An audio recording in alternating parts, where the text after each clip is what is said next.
statement, but I think it's a little too late for the college football playoff to expand the playoffs. And besides, the NCAA does not like to change things, and it took forever for them to set up a college football playoff with 4 teams. So if there's any fans out there hoping the playoffs are expanded, don't get your hopes up. Who's the best team in the Big 12 right now? Well, currently, I think Iowa State is the best team. Oklahoma is pretty good on Sunday, defeating their rival, and of course Texas is decent, but I think they're overrated. So I think either Iowa State or Oklahoma is the team to beat in the Big 12. As of now, though, OU and ISU would make it to the Big 12 championship game if nothing else changes. So I think Iowa State is the best team unless Oklahoma shows me otherwise in the next few weeks before the Big 12 championship game.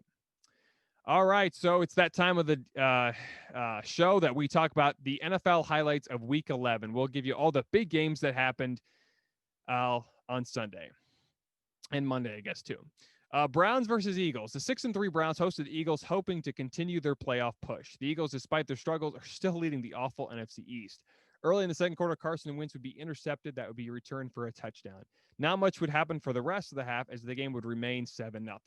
The Browns would punt 3 times. The Eagles would turn the ball over twice and punt 3 times as well. Second half was a little more interesting. The Browns were able to score and also get a safety to make it 19-10 and would hold on to beat Philly 22-17, despite a late surge by the Gang Green. Mayfield would throw for 204 yards. Nick Chubb would rush for 114 yards, and Hodge would have 73 yards receiving. On the flip side, Carson Wentz threw for 235, 2 touchdowns, 2 interceptions. Miles Sanders would lead the Eagles in rushing with 66 yards, and Dallas Goedert had 77 yards receiving while having 1 touchdown. Seems like the Browns always seem to win those ugly games, but they're 7-3, and they're right now second place in the AFC North, and they have the 5th seed. So right now they would play, I believe they would play Tennessee in the first round, which could be an advantage for the Browns. But the Titans are a pretty solid team, and they seem like they're always underrated. But we'll see what the Browns do. Man, it's going to be weird to have the Browns in the playoffs. They're very close, and if they continue riding Nick Chubb, it's going to be hard to beat him. Saints versus Falcons. The Taysom Hill experiment began on Sunday, getting his first official start versus the Falcons. For most of the first half, Atlanta led New Orleans 9-3 until Matt Ryan threw an interception that led to a Saints touchdown by, guess who, Alvin Kamara. Then the Saints would take full control of the game in the second half, and they would end up beating the Falcons 24-9. Taysom Hill would not throw a touchdown pass, but he would have 2 rushing touchdowns and have 51 yards on the ground. Matt Ryan would have a bad game and throw 2 interceptions. Todd Gurley had 26 yards rushing, and Calvin Ridley had 90 yards through the air. The Saints are now 8-2 and have full control of the competitive NFC South. New Orleans currently has the top seed for the NFC thanks to a Green Bay loss.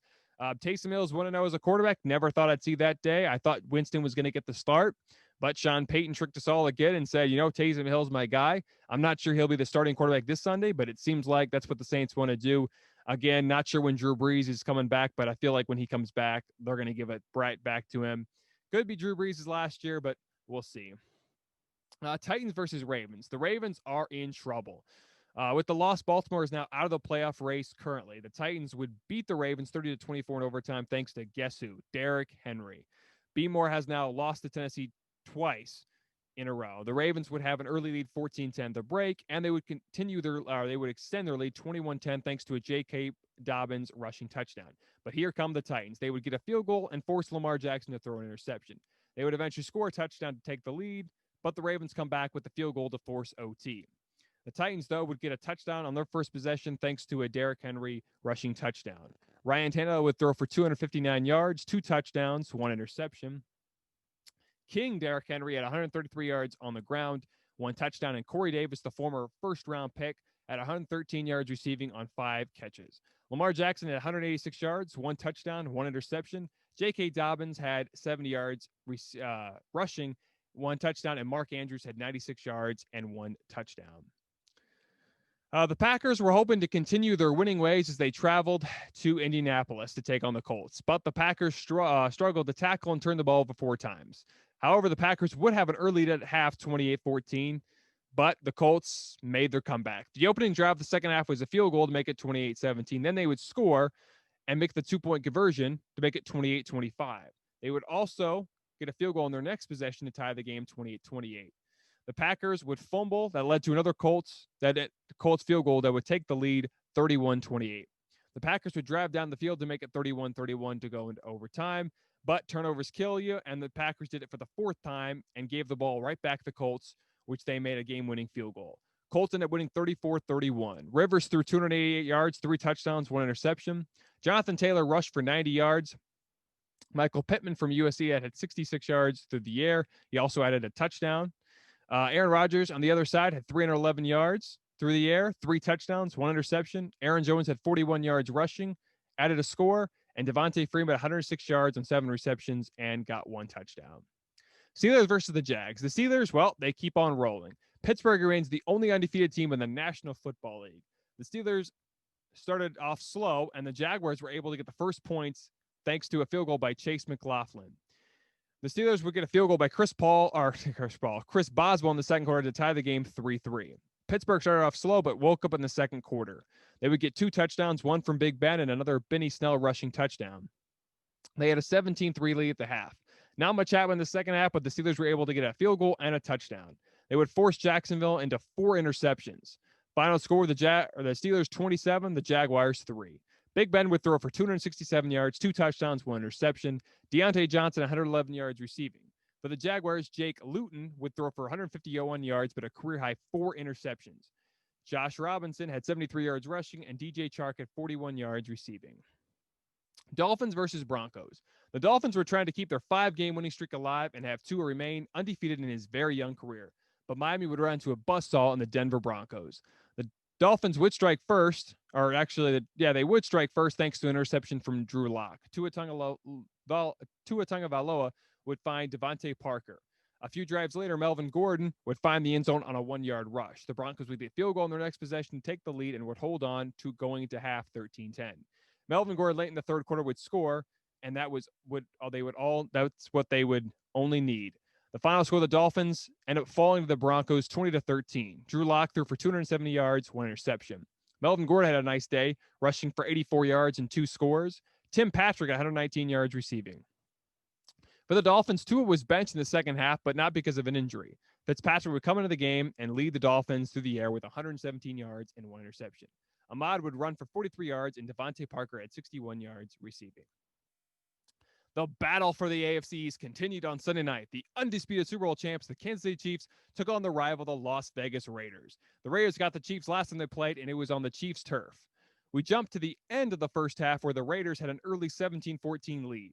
On the opening drive in the second half, Clyde Edwards-Helaire would rush for 14 yards and score a touchdown to make it 21-17 lead by Kansas City. But the Raiders answered right back to make it a 24-21 lead in the early fourth quarter thanks to a pass from Derek Carr to Darren Waller. The Chiefs would answer as Le'Veon Bell would score his first touchdown as a Chief. On the next possession, Derek Carr would have another touchdown, this time to the other tight end, Jason Witten. The Raiders led 31-28. On the second to last possession, Patrick Mahomes would find Travis Kelce for the go-ahead touchdown with just 28 seconds left in the game. Las Vegas had a chance, but threw an interception to seal the game. The Super Bowl champs would come back to beat the rival 35-31. The Raiders, after beating the Chiefs the Raiders beat the Chiefs last time they played and took a victory around Arrowhead Stadium, home of the Chiefs. Kansas City, including their head coach Andy Reid, wasn't too happy and got the revenge. No word yet on if the Chiefs did the same to the Raiders after winning. Mahomes would throw for 348 yards, 2 scores, but did have 1 interception. Clyde Edwards-Helaire had 69 yards rushing, 2 touchdowns. Travis Kelce had 127 yards and 1 score. For Las Vegas, Derek Carr threw for 275 yards, 3 touchdowns, 1 interception. Josh Jacobs had 55 yards rushing and 1 touchdown. Darren Waller had 88 yards through the air and 1 score. And last but not least, Monday Night Football. Dun, dun, dun, dun. The Tampa Bay Buccaneers hosted the LA Rams on Monday Night Football in prime time. The Bucs were coming off a huge win versus the Panthers, and the Rams also had a big win versus their rival, the Seahawks.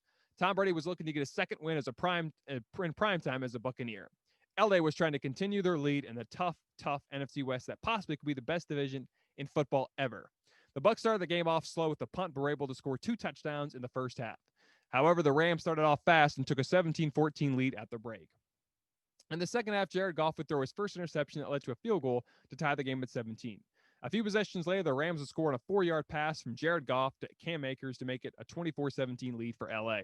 For most of the second half, both teams would exchange punting the ball. The Buccaneers would score on a pass from Tom Brady to Chris Godwin late in the fourth quarter to take advantage of the interception that Jared Goff threw. The Rams didn't do a lot, and pretty much gave the Buccaneers a chance to win the game. However, the Rams in their next possession would finally do something in the fourth quarter. They would get a 40-yard field goal by Matt Gay late in the game to get the go-ahead field goal. Tom Brady had one more chance to work his magic, but did the unthinkable and threw an INT that would seal the win for the Rams. Final score, LA 27, Tampa Bay 24. Maybe the Rams are legit because right now they're one of the top teams in the NFC. Jared Goff threw for 376 yards, 3 touchdowns, 2 interceptions. Malcolm Brown led the Rams in rushing with 20 yards, and Cooper Kupp had a nice day with 145 yards through the air. I wish I had him in fantasy. Tom Brady threw for 216 yards, 2 touchdowns, 2 interceptions. Ronald Jones had 24 yards rushing, and Antonio Brown had one of his best games as a Buccaneer with 57 yards through the air on 8 catches.